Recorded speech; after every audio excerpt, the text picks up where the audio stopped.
Hey, thanks for listening to Middle Aged and Mediocre. This is Cash. Yeah, thanks a lot. This is Joel. Joel is not happy today. What's going on with you, man? I'm just... You're angry. Angry at these listeners. You came in punching the air. Yep. Kicking the air. The air is real hurt around here. Come in kicking and screaming. Yeah, this is episode 31. We're actually, we're doing this weekly. Like, this is the first time I think we've done back-to-back weeks. Back-to-back. In a while. Ever. This is what happens when I have a job. Yeah. I have a job still. Yeah, I've been enjoying... This is your first week, right? It's really, yeah. Like, so right now you're kind of... It's almost like kind of vacation-y. Yeah. See how you feel next week. Oh, no, it'll be, yeah. Be even better. It won't. No. I gotta do something next week. Like, I've done nothing this week. So... Lucky. I don't know what I'm going to do, but... It's kind of hard to go job hunt in the middle of a pandemic. Yeah. It's a little bit weird. Yeah. You gotta go out there after it. Oh, you go in, like, you got your mask on, though, and you're trying to, like, sell yourself. Yeah. You're trying to smile, and they can't see you smile. They just think I'm miserable. Yeah. So they get the real me. Your smile really sells, you know? Yeah, it does. Yeah, it does. That's what's gotten me every job. Get that guy with the smile. That's what they call me, Smiley Guy. Smiley Guy. Old Smiley. No, yeah, it's... Jobs used to be a lot easier to get, man. Like... Are you more... Maybe you're more selective, too, about what kind of job. A little bit. Yeah, a little bit. I mean, you know, job's a job, though. I'd always said, like, if I lost my job and I had to get a job at McDonald's, I'd do it. Just, I mean, you gotta get some money coming in. Yeah. It's always funny to me. I was thinking about this the other day, like, when people ask you, like, well, what do you want to do in life? Like, you can't give them a real answer. Yeah. Because anytime you give them a real answer, they're just like, you need to be more realistic. Yeah, you can't do that. Yeah. So, like, they're actually asking you, like, what are you willing to settle for? Like, you want to be a pro wrestler, and people are like, no. Yeah. I should have listened. But I mean, what are you gonna do? I should have listened to those people. Yeah, it'd be nice if we could do what we wanted, right? Like, if we could just get the job we wanted to, like. I don't even care, man. As long as I can make money, like I find, like, I don't know. You're just in it for the money. You got no love for the glasses game. I like glasses. I do. You know, it's a fun job, but I mean, I just feel like I should find, like, my fulfillment from other areas in life. Like, I know some people think, you know, like, if you love what you're doing, you don't work a day. Like, I don't care work. I don't mind the work a day, you know. Like, as long as there's something after work or before work. That's what I don't have now. Right. Just crippling loneliness, you know, so that kind of makes it work. This is a fun episode already. Well, I mean, you know, you run a lot now. Like, yeah. You kind of, like... Run from the pain. Right, but you've kind of, like... That's become your thing. Yeah. That's running that's a fun and putting thing. in the work. Yeah. I was out late the other night, and I really missed the gym, though. Because that's when I used to go to the gym, was late at night, you know, 10 o'clock or so, after we got the kid down to sleep. Right. And we were out doing something. It was like 10:30 and kind of drove past the gym. I was like, I wish I could just go in there. And I mean, you could, have you ever had a membership at, like, Anytime Fitness? Nope. Oh, well, yeah, I did have Anytime. Not Anytime Fitness. Planet Fitness. I had Anytime Fitness years ago, my first gym experience. You could do Planet Fitness. I mean, yeah. I mean, it's cheap.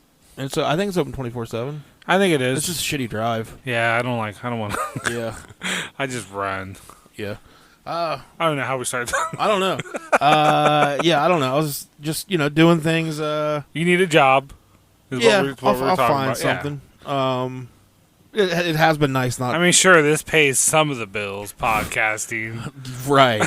But you need just a little bit more. But some of the bills, none of the bills, is what you mean there. Yeah.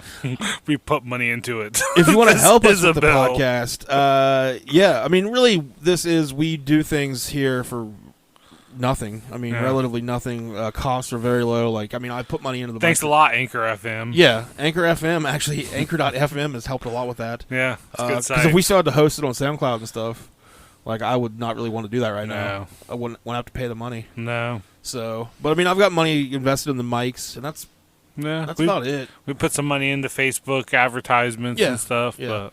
But I mean, hey, if you want to help, the best way you can help is on Google Podcasts, Apple Podcasts, or whatever they call it now, iTunes, Spotify, any of those places. Share, like, subscribe, leave comments, get your friends to listen. Chase people down the park, tackling them. Yeah, and just like grab their phone out of their face. hand Yeah, and pull up the podcast. Yeah. Yeah, make them. That'll help us a lot. Thanks. Or you can always go to the anchor.fm/ middle-aged and mediocre, and there is a a donate button on there, and you can donate. You can go on there and it's kind of like it's support is what it is, and you can do a monthly contribution of 99 cents a month, $4.99 a month, or $9.99 a month. We're worth it, and that just helps us out because we are planning on here before too long starting to try to do some video content. Yeah, for a YouTube channel. Traveling around a little bit. Yeah, and any money that would go to the sport, it would all go back into the podcast to help with that. So, because we will be picking up some expenses soon if we start doing that. So, but anyways, you can also follow us on Instagram, Twitter, Facebook, all those places. MySpace. Top 8. I should make a MySpace. Oh yeah. I don't even know if you still can. Last I heard, Justin Timberlake owned it. Oh really? Yeah, that was years ago. I don't even know if that's still a thing. That's cool. I guess. Yeah. But it became like a... You go to his house, he's like, hey, you guys want to see my MySpace? Right. It became more of like a music platform, like a SoundCloud-ish. Okay, I think I did remember reading something about that. But, hey, this is episode 31. 31! And last week we covered sleep paralysis. Yep. And this week we're going to be wasn't a dream? That wasn't a dream. Oh, wow. Have you experienced any weird sleep things since then? Just more sleeves being cut off of shirts, you know. We're both here right now with sleeveless shirts. Hey man, 'tis the season. Yeah. I don't fuck with no sleeves. Yeah. No, I don't think I have. I don't know. I'm awake until I fall asleep and then I'm awake again, you know. That's how most people That's how it works. That should be a t-shirt. I was awake and then I wasn't anymore and then I was. And I was again. And I called it a day. Such is life. But this week we're going to be back to a story. And this one does involve a murder. Ooh. Maybe. So it's a little bit of an... I need to know right now before we start. You're going to have to wait to the end. Ah, fuck. Well, actually not. You're going to have to wait. There's going to be a murder by the end. You're going to have to wait till like midway through. I'm going to murder you. No. But yeah, unless you got anything else, we can get right into this one. If you want to. My microwave died. Your microwave died. Yeah. I didn't even know microwaves died. This one did. I think I've had the same microwave for 15, 20 years This now. microwave had a dial, and it was from Montgomery Ward. God. Yeah, and I emptied my SpaghettiOs into the bowl, threw it up in the microwave, turned the dial, and pressed the cook button, and it didn't cook. You had to press in a button that said cook, and it didn't cook. And that thing probably weighed like 50 pounds. It was a huge microwave. Yeah, I think mine weighs like 2 pounds. Yeah, so I threw it away, and I already got a new one. Your neighbors, I stopped by here last night, even though I said I couldn't record. So I snuck over here in the middle of the night and got the one that robbed my neighbor. Yeah, I took just a microwave. No, they put a microwave on their porch. They're my friends, and I already have a new one. Yeah. So that's this week's episode, the mystery of the dead microwave. And mystery solved, guys. And I lost a can of SpaghettiOs, and that's what really haunts me. They were Star Wars SpaghettiOs too, so like some of them were shaped like, you know, like Kylo Ren and like shaped just like Kylo Ren. And and the chick, you know. I thought that was Kylo Ren. No, Kylo Ren's the guy that's like Darth Vader's grandson. Vader. Oh, okay. Yeah, you gotta watch them, bro. No, I just like SpaghettiOs, and that's all they had. I don't like SpaghettiOs with meatballs. If you're keeping score at home, okay. So the only kind they had were Star Wars SpaghettiOs without meatballs, so I bought them. And like people were like, you could have eaten SpaghettiOs cold, but it was beyond the point. Like I was pissed off that my microwave quit on me. Too pissed to eat. Yeah, if I can't quit, my microwave can't quit. Right. So it was dead. Your microwave sounds like it had been around for a while. Long time. Yeah, Montgomery Ward. As long as I've been alive, probably that microwave's been alive. I don't remember when Montgomery Ward I mean, there was a dial. I was thinking about this, like, what? There's not many dials left anymore. Everything's like push button. Yeah, no, dials. Like washing machines used to have dials, not so much anymore. Because they break. Microwaves had dials, yeah. They had to dial it back, apparently, on the dials. I actually, where I used to work, screen printing shop had a dial on the microwave, and I hated it because it was like it's hard to get it. Yeah, like you're between, like you went 2.5 minutes or something. You're like, all right, that's probably it. Like, yeah, probably better that it's gone. I'm glad I got this off my chest, though. Yeah, now I have a nice little sleek black Magic Chef microwave. Mm-hmm. It's all digital and everything. So you're just microwaving everything. I'm probably gonna fuck it later tonight. It's been looking at me in a way that says, "Joel, come over here and fuck me," and that's what my old microwave wouldn't do. I think your old microwave was just tired. Yeah. I just think it couldn't do it anymore. There's a lot of tension there. It had enough. It needed to leave. No, I'm not gonna fuck my microwave. Well, you heard it here first. But toaster? That's like my presidential slogan. Gantt 2020. I'm not gonna fuck my microwave. That's better than what we got now. I think he is gonna fuck his microwave. I think if you have to say you're not going to, I'm pretty sure you're going to. No, I'm really not going to. I believe you, man. I don't even know how you would fuck a microwave. Well, you could. What You could move that dial. You could grab your old one, and pull the dial. Oh out. Yeah. Then you're like a necro. Wrap your scrotum around the dial or something. I don't know, man. Can we get the episode? Yeah, let's get to the episode. This is getting weird. I don't know where to go. Although I feel like that mystery is better than the one I'm doing. Hey, if you know how to fuck a microwave, just send Get it in. a hold of us. Yeah. Don't send videos or pictures, though, until we at least read the description. I mean, I guess it has a corner on there. You can rub your butt on the corner. What are you even... Then it's fucking you. That's hot. You're getting fucked by a microwave. Well, at that still, point. dude, it's about building relationships. I think that means you're gay. If the microwave's fucking you, that's fine. That's all right. So, anyways, this is a podcast by just two gay straight guys, middle-aged and sort of gay. We just explained the name right there. And this is episode 31, and this is going to be the story of the Circleville letters. Circleville. You know, that's in Ohio. Circleville, sometimes referred to as the Circleville Rider. Okay. Circleville letters. So yeah, this is Circleville's in Pickaway County, Ohio. It's 25 miles south of Columbus. So it's like a little less than 100 miles from us here in Parkersburg. Yeah. Been through it quite a few times. You know what it's best known for? Circles? Is that where circles were invented? That's not. Although there is a interesting thing about circles. Okay. No, it's best known for its annual festival, the Circleville Pumpkin Show.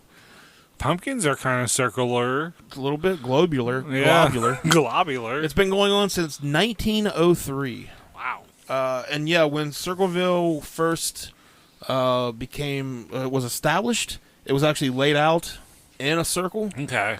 Like it was the way like they apparently like they appointed someone to design the city, and this was like 18 something, and the person like designed it to where like all the house like it was just circular, and it led into like there was like 3 or 4 little circular led to the center of town. Yeah. And then the townspeople decided that it was too like that was just like it was a little too cute. Yeah. Like, you know, we get it, we're Circleville. Yeah. That's not... So they hired somebody. What a bunch of circle jerks. So they hired somebody to redesign the town, and they made it more of like normal. Yeah. And then like right after that, most of the townspeople were within a few years, most of the townspeople were like, oh, we probably should have stuck with the original thing. Like, yeah, might have given them more of a niche. Like it was more of a thing they could have done. So yeah. So it's a small town. It's one of those small towns where everyone knows each other and everyone likely knows everyone else's business. It was especially this way in the 70s and 80s. Back then, it was likely one of those small towns where doors were left unlocked during the night, and newcomers settled in there to get away from the madness found in bigger cities. Circleville was a quiet little town. Like Mayberry. Yeah. It was quiet until it wasn't. And there's not a huge population in Circleville. I think it's like right around like 14,000, something like that. Back then, it would have been around like 11,000. Yeah. So, not a very big city. In the late 70s, residents of Circleville, Ohio began receiving anonymous letters postmarked from Columbus with no return address. Letters were seemingly being sent to everyone in town, detailing personal information about the recipient. Oh, wow. Recipients and claims that they were being watched. Scandalous accusations were being made by the unknown writer. In many cases, the letters threatened harm, either physical or through the destruction of careers and personal lives. Some contained graphic drawings, and most concerning for the recipients of these letters. Hold on, I just hit space bar and ruined my whole thing here. Most concerning for a lot of the recipients were that many of the accusations in the letters were actually true. Someone knew a lot about other people's business, and they seemed to think of themselves as somewhat of a holier-than-thou. Yeah, like, judging people. Going to set things right, yeah. Put them on blast. In total, thousands of people in the town of Circleville had been in the firing line of being contacted by this unknown writer. Out of everyone in the town targeted by the letters, though, one person in particular seemed to be the main focus of the anonymous sender. In December of 1976, Mary Gillespie, a bus driver for the local school, received a letter addressed specifically to her, written in tall, stretched block capitals, that read, "Stay away from Massey. Don't lie when questioned about knowing him. I know where you live. I've been observing your house and know you have children. This is no joke. Please take it serious. Everyone concerned has been notified, and everything will be over soon." The writer is referring to Gordon Massey, the superintendent of the school that Mary drove the bus for. They fucking? So Mary hid the letter, ignoring it and keeping it from her husband. That's what I do with most of my mail. If I'm being honest, You just hide it. I have a DMV letter at home that's like important notice inside, and I haven't opened it for 2 months. And you put it right there next to the Little Caesars ad. It's just all in a little basket. If you don't open it, Yeah, you never got it. Exactly. Yeah, so good luck tracking me So down. I get it, Mary. Gillespie. Less than a week later, she received a second letter with a similar message. And again, she hid it away and proceeded with her life as usual. Then another week passed, and she received a third letter. This time the stakes for admitting her alleged infidelity had risen. She tried to hide this one as well and still go ahead maintaining that nothing was going on. And then her husband, Ron, received a letter. It read as follows. "We must inform you that your wife is having an affair with Mr. Massey. She has chased him until he caught her. Eliminate them both before they eliminate you. Remember, we know where you work and know your red and white truck. Damn. No one can help you. Think of your children and their future. Call the school board and report the truth after you finish your investigation. Notify the school board immediately. Again, your life is in danger." So now at this point, Mary cannot ignore the letters and accusations any longer. She denied the affair, assuring Ron that he was the only man in her life. 2 weeks later, Ron received a second Ron's letter. hog's the only one in her pen. Ron's hog. And the writer seemed like they were running out of patience. Quote, "Gillespie, you've had 2 weeks and done nothing. Admit the truth and inform the school board. If not, I will broadcast it on CBs, posters, signs, and billboards until the truth comes out." The Gillespies shared the letters with Ron's sister and brother-in-law, Karen and Paul Fresher, and since Mary had an idea of who the writer might be, they decided to send their own letters to this person advising him to stop. So this story, there's not a ton of information about it, but the information I've been able to find from a few different sites, I used, there was like a Reddit thread that talks about it. There was a podcast called the Dark Histories Podcast. There's even the Unsolved Mysteries. They did an episode about this. Oh, really? And then I read I'm Robert Stack. There's an article on medium.com. So out of all of these different sources I've used, there's like different versions of the story. And I feel like the story on Dark Histories podcast, like I feel like they were just kind of adding their own narratives. Like they were just, it just seems like they were like including information that they just made up to make the story sound more interesting. But I'm going to put both accounts here of who they suspected to be the writer. So one account states that the group came to the conclusion that the mysterious writer was William Massey, the son of Gordon, the man Mary was allegedly having an affair with. They came to this deduction because a few of the letters were signed with the letter W, and they figured that William's motive had been attempting... William starts with W. So... Case closed. To a lot of people. Yeah. Could be. So that's the only place I've found that it says that they had the letter W. Most of it, there was no signature, nothing like that. They figured that William's motive had been attempting to protect his mother and his family. There's no information about what type of relationship Mary and Gordon actually had. I don't think it would really protect his mom if the story got out and everybody knew what the letters threatening. So for them to come to this conclusion, the two would have had to have given William some sort of reason to suspect they were having an affair. Like they'd had to have been caught, or they'd had been really close to each other at least. Yeah. Like there had been a reason why the kid would have thought, or I don't know if he was a kid, his son. Well, it can't even be a kid if he's going to Columbus. I guess he could take a bus to Columbus to mail him or something. And I don't know exactly how that would even So I mean, Circleville's not far from Columbus, so he could live there. He might not be a young kid. He might be late teens or something. It also would imply that William somehow knew the business of a lot of other people in Circleville. Or maybe he had heard about the mysterious letters and was a copycat, just trying to do what he thought best for his mother. It all sounds like an unlikely theory to me, though. Yeah. The other account that I read stated that Mary suspected a fellow bus driver was behind the letters. David Longberry Mary told the others, had come onto her and became angry when she rebuffed his advances. I think David makes a much better suspect than William. He would probably see some interactions between the principal and Mary and our superintendent. I mean, or he just, if it's true that he came on to her and she turned him down, he could just, who else would he? I've never been turned down by a woman, but I mean, if I tried to put myself in that position, you would definitely start writing letters. Yeah, I would start writing anonymous. That's a tough word for me to say. Anonymous. And I really got to concentrate on it. Anonymous letters. It would make more sense, too, that whoever was sending the letters would be like some insecure dude. Yeah. That had felt slighted by everybody. So, just some... Again, insecurity is just something that isn't something that I really deal in.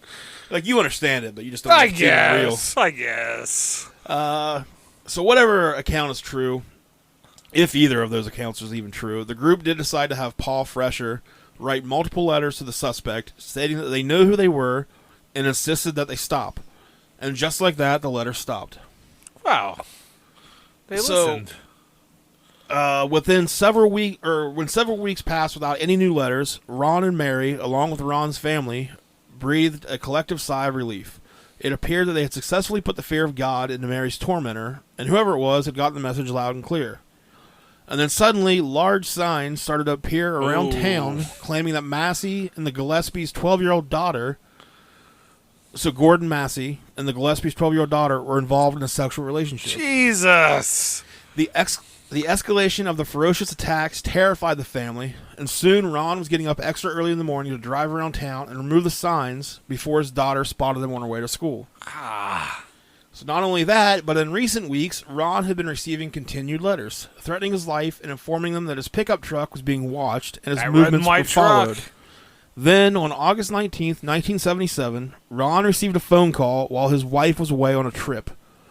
Whoever called, and whatever they said to Ron, made him angry and compelled him to grab his gun.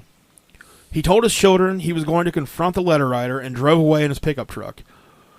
And here's where accounts differ too. One of the accounts stated that at the very end of the street, Ron crashed his truck and died. Damn. Another account, but that same account's that podcast, and they also put in there that, they put details about what the. Let me find it. They put details about what the caller had said, basically, which there's no way that anybody would know what the caller said. He jumped right in the truck and. Yeah. So and then the other account says that a while after he left, his truck was found with him inside it dead. Yeah. I think that's more likely. I don't think it was the end of the street. But somewhere along after he left the house in a rage, so he ends up dead. He crashed at the end of the street or somewhere around town and was dead behind the wheel. When Sheriff Dwight Radcliffe examined Ron's gun, he realized that a single shot had been fired before the accident, but there was no evidence to suggest anyone had actually been shot at the site. and neither the bullet nor the casing was ever found.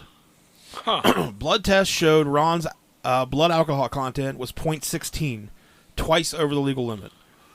Sheriff Radcliffe, who originally believed foul play was involved, changed his mind based on the blood alcohol content finding and concluded that Ron had died as a result of a drunk driving accident. However, the Gillespie family didn't accept Sheriff Radcliffe's conclusion. Ron wasn't a drinker, they said. The man certainly had plenty of reasons to drink, considering the stress the whole family had been under, but that just wasn't how Ron handled things. Yeah. Sheriff Radcliffe claimed a person of interest had been grilled about the odd nature in which Ron died, but he passed the polygraph test, so Sheriff Radcliffe dismissed him as a suspect. Ron's smashed pickup truck was disposed of in a junkyard in Ohio very quickly after the accident, thus eliminating any opportunity to study it further. So that's weird. Yeah. Like they just, especially if his gun's missing a bullet, and right. You think you maybe. So, and if he actually was, if that was like the actual blood alcohol content, and that wasn't just made up, it's weird. Like, it comes into question, like, why did he shoot his gun off? Yeah. Like, what made him shoot his gun? It doesn't seem to have anything to do with the wreck, unless he was aiming it out the window, and shot at someone, and someone ran him off the road. Like, who was the caller? What did they say? You know, like maybe they called and said they were outside his house. So then he grabbed his gun, went out. They took off. He jumped in his truck and followed him, and they ended up running him off the road or something. So maybe he's like, someone calls like, I'm fucking your wife right now. Yeah, something. Yeah. So, shortly after Ron's death, several Circleville residents began receiving more of the letters, this time accusing Sheriff Radcliffe of covering up the true nature of Ron Gillespie's death. The letters also accused the sheriff of mishandling an investigation into Pickaway County Coroner Dr. Ray Carroll, who had been accused of sexual abuse by several children. Meanwhile, Mary's sister-in-law Karen and her husband Paul Fresher had separated after Paul discovered his wife was cheating on him. Circleville was a scandalous little town. People in Circleville be getting around. Circles around. I get it. Yep. That's right. Uh-huh. Mm-hmm. Vaginas around. Just let me have this one thing. Boobs around. Boobs around. Buttholes. Okay. Hole. Nipples. Oh my God, the body is just a bunch of round circles. Talk about Circleville. Paul filed for divorce, gained full custody of the couple's children, and Karen moved out of the house and into a trailer in Mary Gillespie's backyard. That's rock bottom. When you move into a trailer on a relative's property. Yeah. I'm sorry. Yeah, that's end of days. Over the years, Mary continued to receive the mysterious mailings, which eventually escalated to more posters and signs spread around town, almost all focused entirely on her alleged affair, and several threatened not only her and Gordon Massey's job stability, but the life of Mary's children, too. Referring to Mary's 12-year-old daughter, one spoke of how the writer would put a bullet in her head. Golly! Between 1977 and 1983, Mary received around 39 letters in total. Between when and when again? 77 and 83. Wow.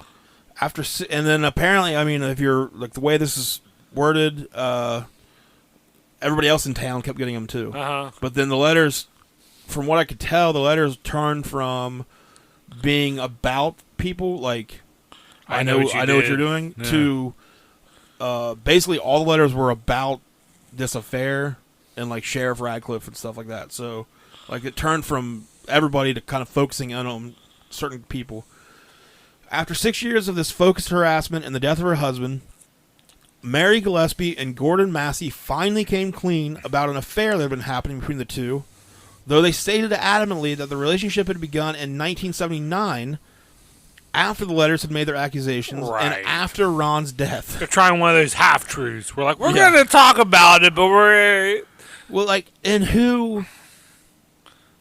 So you're accused of having an affair with these weird fucking letters. Yeah. Your husband kills him, like, gets killed somehow because of whoever this is. And you decide, like, and somehow you are able to then have the like. What are you talking about? Might as well do it. Everyone's talking about it. Yeah, so it doesn't make like it clearly was happening before. Yeah, I would think so. At around 3:30 p.m. on February the 7th of I think 83, I think. Mary was driving her school bus route when she saw a threatening sign attached to a fence post which mentioned her daughter, prompting her to pull over and grab it. She discovered that a piece of twine had been used to tie the sign to a small cardboard box, which contained a loaded .25 caliber pistol. Damn. Since the trigger was also tied to the string, it was a crude booby trap intended to fire the gun at Mary or whoever else tore down the sign, but it never went off. Booby.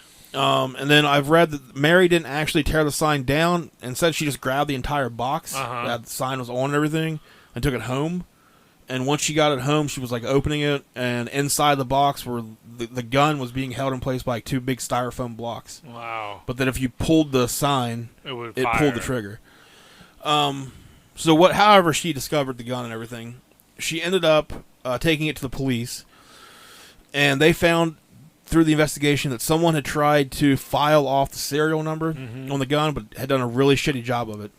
Upon investigation, the police found that it belonged to Paul Fresher, her recently deceased husband, Ron's brother-in-law. Yeah.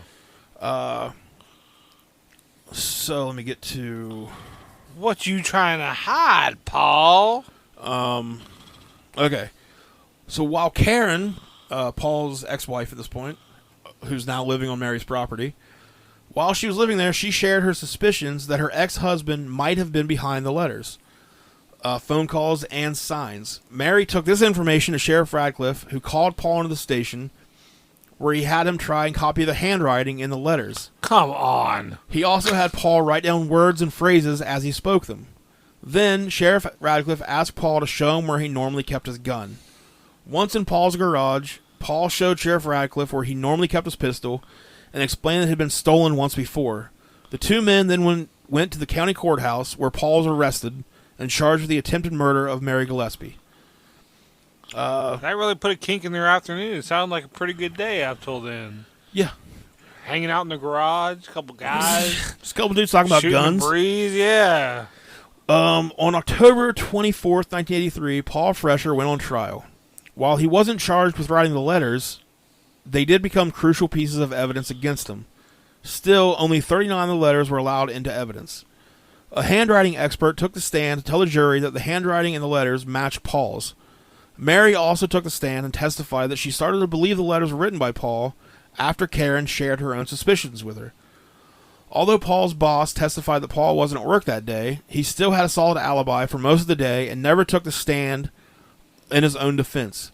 He would go on to kick himself for not testifying, as in the end he was convicted of attempted murder. Years later he would say, "I can't blame the jury because the jury didn't hear all the evidence, but I just couldn't believe it. I was really in shock." Paul received the maximum sentence for the crime, 7 to 25 years. Everyone in Circleville assumed that with Paul behind bars, the frightening letters would stop, but they were wrong. And apparently, Paul, the ex-wife, Karen, whatever her name was, she was like just super vindictive. I mean, her kid's been taken away from her. Yeah. So like she, it's not crazy to think that she would just make that shit up. Yeah.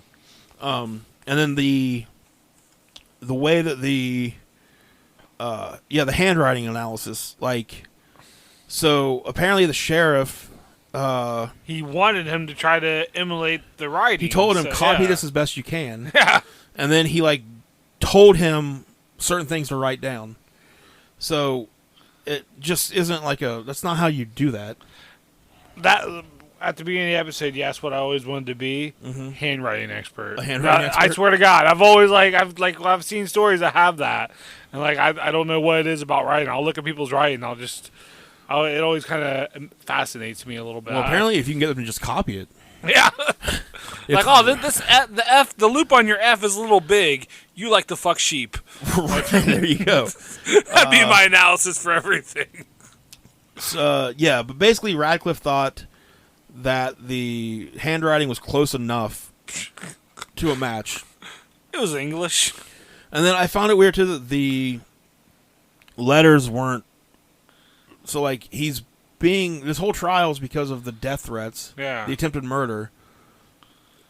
And you would think that the letters, like, him being the author of those letters, like, that's what the handwriting sample's for, right? Yeah. But, like, so he was never even accused of that in the trial. Like, it was just about the gun. They leave out, like, a ton of evidence and then still somehow conclude. Small town stuff, man. So even though Sheriff Radcliffe told the press that Paul had confessed to writing around 40 to 50 of the letters, Paul denied this and said that if he actually made such a confession, why hadn't Radcliffe recorded that? Yeah. Radcliffe. Paul's fingerprints were not found on the letters, the gun, or the booby trap. A search of Paul's house failed to turn up any more corroborating evidence, such as ammunition for the gun or material. Yeah, paper that matches like the rest of the paper, envelopes, stamps. Mary Gillespie testified that shortly after the divorce, Paul's ex-wife Karen confided in her that she believed Paul might have been the author of the threatening letters. Paul's response to this was, if Karen really believed I had done this, why did she never mention it in the divorce court? Even though Paul was not working on the day Mary found the threatening sign and booby trap, he had an alibi witness who placed him at his home between 12:30 and 4:30. The prosecution responded with a surprise rebuttal witness who testified that he saw the sign along Mary's route between 11:30 and 12 p.m. that day, but he never notified the police, and no other witnesses reported seeing the sign before Mary found it at 3:30. Okay, so... yeah, so with Paul behind bars, everybody in Circleville thinks he's the guy that wrote the letters. Yeah. We got him. Everything's good. But they were wrong. The residents of Circleville and surrounding areas were starting to feel safe with Paul behind bars, but the relief was short-lived. It seemed nothing could stop the anonymous writer from scribbling hate-filled diatribes against the locals. The letters didn't stop. They didn't even slow down. They also grew more bizarre and more disturbing. Quote, journalist Martin Yant, they were being received all over a large area of central Ohio, so a lot of people couldn't understand how Paul Fresher could be mailing these out of prison. Yeah. The new batch of letters included allegations about the prosecutor in the case, Roger Klein. The letter writer also promised to dig up the grave of a deceased baby and mail the bones to the police if they didn't look into Klein for allegedly playing a role in the murder of a pregnant schoolteacher. Golly. According to the letter writer, Klein had impregnated the teacher and then had her killed. The prison was just as mystified as everyone else. The staff had done everything they could think of to keep Paul from writing the letters. It's not him. I don't like what. When checking all of his ingoing and outgoing mail didn't stop the letters, they put him in solitary confinement. Oh my God. But the letters kept coming. How's he doing it? Finally, the prison warden concluded that there was no way Paul could have been writing the letters. Paul himself... let's not rush to any, like, crazy, decisions quite yet. It only took us a while. Yeah. So then Paul himself receives a letter. And it says... wrote himself a letter, that sneaky bastard. Fresher. Now, when are you going to believe you aren't getting out of there? I told you 2 years ago, when we set them up, they stay set up. Don't you listen at all. No one wants you out. No one. The joke is on you. Ha ha. Tell no one of this letter. I saw the paper. Great news. Great. The sheriff loved it. Ha ha. Do you believe it now? Do you? Was it Trump? That sounds like a Trump quote. It does. Paul was a model prisoner for 7 years, but when he became eligible for parole, the board rejected his request because people were still receiving harassing letters. So they still were like, it might be you, though. It didn't matter that the prison warden had concluded it would have been impossible for Paul to send them. It didn't matter that the letters were still postmarked from Columbus, even though Paul was in prison in Lima. Paul Fresher remained in prison even after a witness came forward to say that approximately 20 minutes before Mary discovered the booby-trapped sign along the road, another bus driver saw a yellow El Camino parked at the same intersection. Next to the car stood a large man with sandy hair who turned around and acted like he was going to the bathroom when he spotted the bus driver observing him. The man didn't resemble Paul Fresher in any way, yet the police did absolutely nothing to follow up on this tip. Finally, in May 1994, after spending 10 years in prison, Paul was paroled. He maintained his innocence the entire time he was incarcerated and continued to maintain his innocence until his death in 2012 at the age of 70. So this was in May 94 is when he gets out. Interestingly, the letters also stopped in 94. Which is weird. Yeah. Let me see. God, 10 years of your life for some letters. For some shit that you and probably didn't do. While he was... So while he was in prison and the letters were still coming, they asked the sheriff, like, how he's doing that, you know? And he just says, I think we got the right man. I know what Fresher wants. He's trying to say, look, I'm in prison, but the letters never stopped. Yeah. But he had no... He's up to something, He had no way to, like, state how that could have still been him. Especially when you're in solitary confinement. And so Roger Klein, the prosecutor who put Paul behind bars, was investigated based on the allegations that he had gotten a schoolteacher pregnant and had murdered her to protect his career. According to one account of the Circleville, according to one account of the debacle, the police investigated the allegations and spoke with the parents of the deceased baby that the letter writer threatened to dig up. Though their silence was requested, the couple spoke with an Ohio TV station and confirmed that the allegations were true. The letter writer,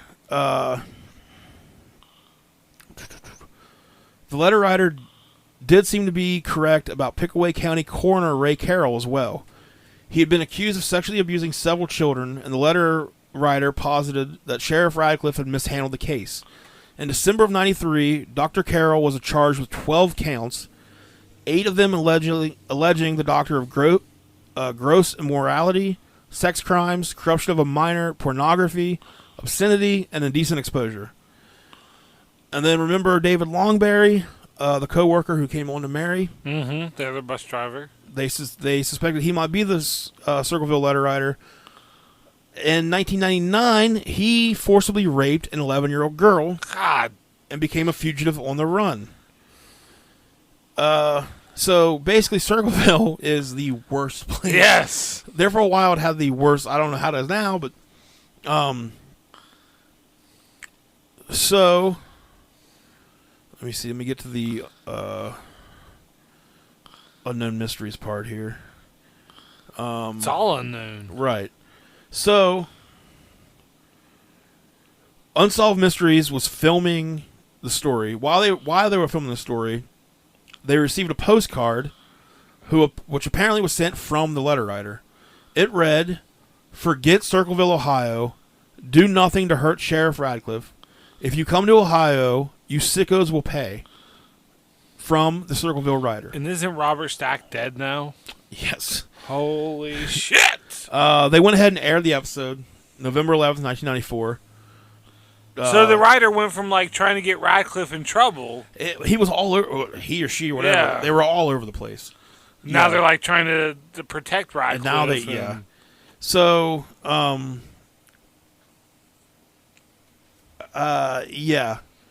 So Unsolved Mysteries aired the episode. They went ahead and aired it. Yeah, nothing happened. So Martin Yant, who's a journalist, I think I mentioned him earlier. You did. He's like a private investigator, and he started like looking at all this on his own. He started privately investigating. There you go. Yeah. He suggested that there were at least 3 letter writers altogether. I mean, that would make sense. None of whom were Paul. Yeah. He said one was believed to be the son of the superintendent, William. The second was believed to be a co-worker who was infatuated with Mary, that David Longberry. Yeah. The third was believed to be Paul's ex-wife, Karen. It was believed that the ex-wife's boyfriend was the man seen next to the El Camino on the day that the booby trap was discovered. That big old fat fuck? One of her relatives had owned that type of car at the time. Despite the evidence, the police still just maintained that Paul was the Circleville writer. Yeah, they got their man. And then you know the show Drunk History? Yep. They did a whole... Oh, really? It's on an episode along with D.B. Cooper and Agatha Christie. And their speculation is that Mary Gillespie herself was behind the letters. So, but yeah, Just no one... to get attention or... So still no one knows who the writer was, if there was more than one writer, or any of that. I feel like now they could just easily... do some forensic investigation and have it solved. But yeah, so that's the story of the Circleville writer and the mysterious letters that started arriving. Yeah, I don't know. I mean, it could be like so there's not enough information to know like what was actually who received the letters, what was said in them. So like if you had more of that, I think could be like I'd love to go to Circleville or like find like people a book of just a copy of all the letters. You know, that would be great. It'd be great if you could go and like find the people who received letters and like get them to tell you what was in those letters, or like at least give you an idea. So like because if somebody knew, so thousands of people got these letters is what I've read. Yeah, that's a lot of fucking people for somebody to know stuff about. So I just don't know who. So maybe it could be the three, because then obviously they would know more people collectively. But all of them were written in the same style. So basically, if you take like a sheet of paper where the lines are, all of them use 2 lines. They were all big, blocky capital letters. Yeah, that's how all of them were written. So it'd be weird. Like, so if somebody just started randomly sending these at first, and then other people started using that to send their own, you think it would be different, kind of? I mean, it had to be a little bit different. Yeah. But then who originally? I don't know how many letters weren't like reported. Like if I got a letter saying shit like that, I wouldn't. Right? Yeah, you wouldn't. Yeah. Like that's another like, hey, we know you fuck your microwave. Tell everybody, or we're gonna come kill you. And you did. You did a little bit ago. You told everybody. I did. You followed these letters need to stop. So I don't like. Yeah, how does anybody know that thousands of people received these letters? Yeah, that many people came forward about it. Or did Mary Gillespie receive the letters and other people were like, oh yeah, I did too. Yeah, that sounds interesting. I was also involved in that. I want the attention. Yeah, like thousands is a big number. That's a lot of people. That's 10 100s. Okay. So yeah, I don't think that's like I don't know. I don't buy that a lot of people received the letters. I think it seems really concentrated on them. Mary Gillespie seemed to be. Yeah. So yeah, I think it was most likely the guy that either the guy she revoked, could be the son. I think it's the guy. So what happened to the guy that is he still? You say he raped a girl in like 2000 something. That was David Longberry. Yeah, did he ever get caught? He went on the run. I don't know. But he was on a bus, so he was able pretty easily spotted. So let me see. So yeah, Martin Yant, the private investigator and journalist, investigated the Circleville letters in 1993 for an article he was writing, piecing together both contemporary statements made by him. Yant tells an interesting tale of 2 parts with 2 quite different letter writers. In the first, Yant claims that the original letter writer was a man by the name of David Longberry, who worked at a local school and had something of an infatuation for Mary. However, she rebuffed his advances. Yant theorizes that Longberry embarked on the rather epic journey of writing thousands of letters over many years in a jealous rage, justified to himself as a way to get back at Mary. The second half of Yant's conclusion concerns Fresher and his divorce to his ex-wife, Karen, in 1983. In the months prior to his arrest for attempted murder, Paul Fresher was wading through a rather messy divorce. Things were not looking good for Karen, who had been caught by Paul having an affair. She had lost everything in the divorce settlement, including her home. After the divorce, she moved into a trailer. We already know that. Yep.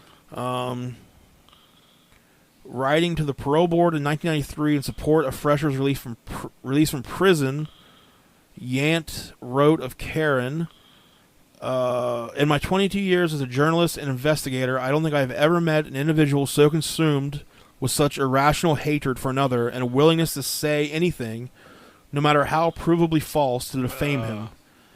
He then goes on to drop the quite heavy bombshell that related back to the mysterious collar shifting, or the Chevrolet El Camino. Quote, as I related in Columbus Alive, this report placed a man unlike Paul Fresher in appearance at the scene of alleged crime shortly before it occurred. Although I didn't say in the article, the collar and model of the vehicle the man appeared to be driving matched the description of one owned by the brother of Karen. So it really doesn't say what happened to David Longberry. Hopefully he got killed in jail. Something, yeah. Yeah, the last I really read about him is that he went on the run. Yeah. But so yeah, and then you go back to like Ron's death. Yeah. The phone call that led to that. The gun being shot off. We need to go to Circleville. Start tracking down. Yeah. Go door to door. Yeah, I'd be very interested to know if there was actually a bunch of people that got letters. Thousands. Because I just don't. And there can't be like that much drama. I mean, it's a small town. Like, what was the other drama stuff? Yeah. You know, like I know you drink the milk straight out of the carton. Like, what kind of town is this? Yeah. If like are they all fucking each other? A tenth of the population that lives there is doing some shady shit. Like, that needs letters written about. Yeah. So, and then, like, how do you send that many letters without somebody at the post office being like, it's that guy? He sent 1,000 letters. Like, with a non-return address. Right. Or, didn't have a return address. Yeah. I feel like this would have been very easy. Like, it would have been very easy to solve who was doing this, like, with just a little bit of effort. So, I don't know. Maybe instead of just call some people, police. But I still think that Ron, to me, the most likely way that worked out was whoever this was, somebody called Ron, said, I'm outside. Yeah. I know you're there with your kids. Ron grabbed his gun, ran outside. They took off in their car. Ron jumped in his truck, started to follow them. Maybe even took a shot. He shot something. Yeah, or he was trying to get his gun, accidentally fired it. Yeah. It made him jerk the wheel. Or the casing. And then, then they destroyed the truck. And then they destroyed the truck, yeah. So, like, was the sheriff involved somehow? Like, was it the sheriff writing the letters? Like, you're in the position of authority. Now you start to feel like you... That would give you, like, a job to do. Yeah, like you're supposed to be... something to investigate. And you would be in the position to maybe know more about... Yeah. Like, you would hear about things going on with people. Sure. So, I don't know. Cops being dirty, though. It's unheard of. I know. It's so I can't imagine that's it. Blue lives matter. The Smurfs matter, okay? Yeah. The post office. I've seen that now. They're saying, like, blue lives, the post office. Yeah. Yeah, so that's another... We're living in a wasteland. Yeah, we're not... No more postal service soon, probably. Nope. Within a few years. I hope so now. But yeah. Because I'm tired of not opening this stuff. Now I need to go home and go through my mail, see if I got any letters from anybody. Well, so that's... I was thinking about this the whole time I was writing this. Like, so this happened in late 70s. Uh-huh. Ended in 80...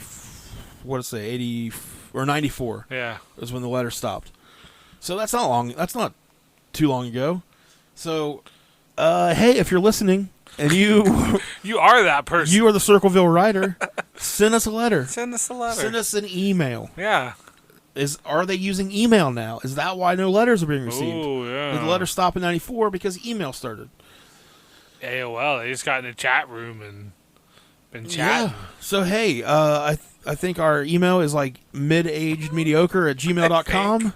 But you can go and find us on Facebook, or you can whatever. Send us a message. Yeah. Let us know you're out there, Circleville Write Writer. us a letter. We're very interested in knowing who you are, what happened. But yeah, we are thinking about doing some video content, and one of the things we were talking about was, so we've covered a murder that took place in Quiet Dell, Clarksburg, West Virginia, near Clarksburg, West Virginia. We thought about maybe going there. Killing some people. Really livening that place back up. Yeah. Get them back in the news. We got to start creating our own stories here. We discussed the Cleveland torso murders. Yep. Now we've got Circleville, Ohio. So some of the video content might just be us maybe just going to these places. Going on a tour. So we could go to the Pumpkin Festival. Oh. When it happens again. Make a little fun day out of it. Make a nice Saturday. I'll pack a picnic. Okay. All right. Yeah, so we might be doing some of that weird shit. Let us know what you want to see on video content. Oh, yeah. Joel's already got bad. OnlyFans. I don't like Joel's. Yeah, OnlyFans. Pay to watch us. We'll rub our beards together. Yeah, that's the whole... I bet we could actually get at least one person. I bet there's somebody out there. Probably not listening to us right now, but there's someone out there like, these two guys got to rub their beards together? Hold on, let me take my pants Pay off. $1 to see that. Yeah. Yeah, so we're going to be trying to do some new stuff soon. There's an app called Randonautica. Yeah. I was telling Joel about earlier. Dead bodies, bunny. Yeah, there's been some weird shit happen from it. You basically, it uses your GPS and like you put in what you're wanting to find, and it'll direct you to a weird spot. Yeah, I haven't heard anybody just look for happiness yet. Happiness, man. So, we might try that out. Yeah. We'll be bringing you some new content soon, though. I have more time on my hands now, so. And I don't do shit. And I'm not stressed 24/7. Good. So. Brag. I want to actually. I'm still. I'm stressed like 18/7 now. It's just not like work stress. Yeah, it's a different kind of stress. Yeah. It's normal. My normal stress. I'm gonna die alone stress. Yeah, which whatever. Nobody likes me stress, and like I'm just a burden to every single person in my entire life stress. Yeah, I don't feel like a burden. Really? You should. I feel non-existent. more so than a burden. Okay. Yeah. So your glass is way half empty. Yeah. Yeah. It's broken. It's shattered on the floor. I hear you. This has been a good talk. I think that was an Evanescence song. Evanescence, Jesus. Well, we'll try to be back next week. It might be 2 weeks. You know how we do. That's how we do. You know how it goes around here. Yeah. You can't keep us scheduled. We're not a calendar. We're not a calendar. That's a fact. That is the one true thing you've heard on this podcast. Yes. They're not a calendar. So until then, like and subscribe, follow us, leave a comment, let us know what you think. If you receive one of the letters, if you're in Circleville, Ohio, and you know anything about this, let us know. I want to see a letter. We're like an hour and a half away. We can be there. So we can come check it out. Yeah. We'll probably, I do want to actually do that. I want to look into it more. I'd like to do that. That's super interesting to me. So, all right. You got anything else? Stay mediocre, baby. That's all right. Stay, if you're middle-aged, stay there. Yeah. Don't age. So die? Just, become a vampire. Okay. And stay mediocre. Yeah. Like Joel said. So, until next time, thanks for listening, and we will see you soon. Bye.